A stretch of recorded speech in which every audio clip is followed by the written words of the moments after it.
पाकिस्तानी बंदरगाहें दुनिया भर की शिपिंग लाइंस के लिए तवज्जो का मरकज बन चुकी हैं। कराची पोर्ट और पोर्ट कासम के बाद अब ग्वादर बंदरगाह पर भी ट्रांसशिपमेंट के कंटेनर्स और सामान अनलोड किया जा रहा है। ये पाकिस्तान के पास एक गोल्डन अपॉर्चुनिटी है जिसे हमें एक लॉन्ग टर्म फ्रेमवर्क में चेंज करना है, ताकि जब जंग खत्म भी हो जाए तो कंटेनर्स दोबारा जबल अली या गल्फ के ममालिक की पोर्ट्स पर जाने की बजाय पाकिस्तानी बंदरगाहों पर आए और फिर हम यहां से उन्हें दीगर मुल्कों को एक्सपोर्ट करके अरबों डॉलर्स का रेवेन्यू कमा सकें। किस तरह ग्वादर बंदरगाह पर एक्टिविटीज शुरू हुई हैं ये डिस्कस करेंगे। जबकि आज की दूसरी खबर, पाकिस्तान और नॉर्वे के दरमियान पहले कार्बन ट्रेडिंग का मुआहिदा हुआ है, यानी पाकिस्तान ऐसे मंसूबे लगाएगा जिसके जरिए कार्बन डाइऑक्साइड हवा में शामिल होने से रुकेगी और नॉर्वे हमें फाइनेंसिंग करेगा। पाकिस्तान के पास हर साल 400 मिलियन डॉलर से लेकर 2 अरब डॉलर्स कमाने की सलाहियत है अगर हम अपने कार्बन क्रेडिट्स को तरीके से सेल करें। ऐसे मंसूबे जो मुल्क में लगे हुए हैं जिनके ज़रिए कार्बन डाइऑक्साइड का खराज कम होता है, वो हमारे लिए एक बहुत बड़ा असासा है। इस खबर को प्रोग्राम के दूसरे हिस्से में डिस्कस करेंगे। अस्सलाम वालेकुम व्यूअर्स, रिच पाकिस्तान का नया एपिसोड लिए मैं हूं आपका मेज़बान अब्दुर्रहमान। कराची पोर्ट और पोर्ट कासम के बाद अब ग्वादर बंदरगाह पर भी इंटरनेशनल कार्गो आना शुरू हो गया है। एक बड़ा जहाज तो अपना कार्गो उतार कर जा चुका है, तकरीबन 1900 मैट्रिक टन कार्गो उतारा जा चुका है। एक दूसरा जहाज इस वक्त लंगर अंदाज है। तो पहले हमारी कराची पोर्ट के ऊपर दुनिया भर की शिपिंग लाइंस अपना कार्गो उतार के जा रही थी, वो कार्गो जो कि गल्फ के ममालिक के लिए था या दीगर मुल्कों के लिए था। जंग की वजह से ये तमाम शिपिंग लाइंस उन मुल्कों को नहीं जा सकती थी। फिर यही सामान पोर्ट कासम पर भी जाना शुरू हुआ। तो अगर हम बात करें कराची पोर्ट की, तो पिछले पूरे महीने के दौरान 11,000 कंटेनर्स इस बंदरगाह ने ऐसे हैंडल किए हैं जो कि दीगर मुल्कों के लिए थे, ट्रांसशिपमेंट के थे। हालांकि पिछले पूरे साल 2025 के अंदर हम लोगों ने सिर्फ 8,300 कंटेनर्स हैंडल किए थे। तो पोटेंशियल देखिए, कहां पूरे साल के कंटेनर और कहां एक महीने के भी सिर्फ 25-26 दिनों कंटेनर उससे ज्यादा हो गए हैं। और उम्मीद है कि हम ये अप्रैल के महीने में जो मार्च का रिकॉर्ड है उसे भी तोड़ेंगे। उसके बाद पोर्ट कासम भी रोजाना कोई 900 कंटेनर्स हैंडल करना शुरू हुई है। 4,000 कंटेनर्स इसी तरह के हैंडल कर चुकी है।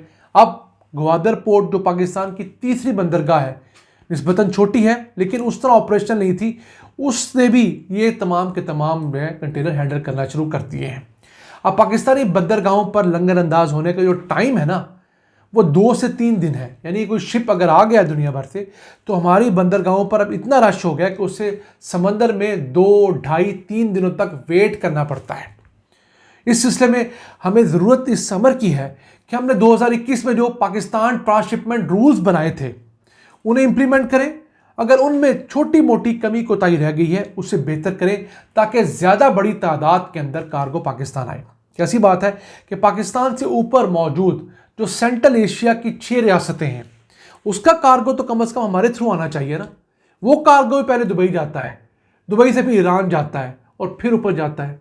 तो अच्छा नहीं है कि वो शिपिंग लाइंस वो कार्गो डायरेक्ट पाकिस्तान उतारे और पाकिस्तान के रास्ते वो सारा का सारा कार्गो जो है वो सेंट्रल एशिया के रास्तों को जाए और हमें मिलियंस ऑफ डॉलर्स उसी से ही मिल जाएंगे। अब इसके साथ चंद अच्छे लेकिन छोटे इक़दाम भी किए गए, नो डाउट। एक तो ये भी अलाउ किया गया है कि अब कंटेनर्स के साथ साथ ट्रांसशिपमेंट का बल्क कार्गो, जिसमें कोयला है, जिसके अंदर मिनरल्स हैं, इस तरह की चीज़ें जो हैं वो भी पाकिस्तान हैंडल कर सकता है दूसरे मुल्कों के बिहाफ पे। यहाँ से हम उन्हें 30 दिनों के अंदर एक्सपोर्ट करने के पाबंद हैं। फिर हम लोगों ने ऑफ डॉक टर्मिनल भी अलाउ कर दिए कि वहाँ पर ट्रांसशिपमेंट का कार्गो आ जाए। यानी कि अगर हमारे पोर्ट पर जगह कम पड़ती है तो पोर्ट से थोड़ा दूर जो हम लोगों ने बड़े बड़े ऑफ डॉक टर्मिनल्स बनाए हुए हैं वहाँ पर भी कार्गो रखा जा सकता है। उसे दोबारा हम लोगों ने री एक्सपोर्ट करना है। फिर पोर्ट कासम के ऊपर 19 एकड़ इजाफी रकबा जो है वो इसी तरह कार्गो हैंडलिंग, कंटेनर हैंडलिंग के लिए मुख्तस कर दिया गया है। फिर दुनिया भर में जो गाड़ियों की एक्सपोर्ट्स होती हैं उसके लिए रोल ऑन और रोल ऑफ का एक फार्मूला होता है कि गाड़ी उतरती है और दोबारा चढ़ती है। व्हीकल ट्रांसपोर्ट के लिए ये बड़ा अहम होता है। हमने उसकी भी मंजूरी दे दी है कि दुनिया भर से जो गाड़ियाँ किसी और मुल्क के लिए जा रही हों, स्पेशली गल्फ़ के ममालिक के लिए, वो गाड़ियाँ पाकिस्तान उतरें और पाकिस्तान से वो दूसरे शिप्स में लाद कर गल्फ़ के ममालिक या सेंट्रल एशिया के ममालिक को भेजी जा सकें। तो हमारे पास ये बेहतरीन मौका है। हाँ, कुछ लोग जो हैं बड़े सीनियर लेवल के, बड़े इस फील्ड को समझने वाले, वो समझते हैं कि जो हुकूमत पाकिस्तान ने कंसेशन या डिस्काउंट ऑफर की है वो गलत किया है इन शिपिंग लाइंस को। क्यों? ये हाई टाइम है। जैसे त्योहारों के मौके पर, ईद के सीज़न के अंदर ब्रांड्स आपको सेल्स ऑफर नहीं करते, आउट ऑफ सीज़न ज़्यादातर सेल्स ऑफर होती हैं। तो हमारा तो अभी मौका आया है और हमने सेल्स ऑफर कर दी है।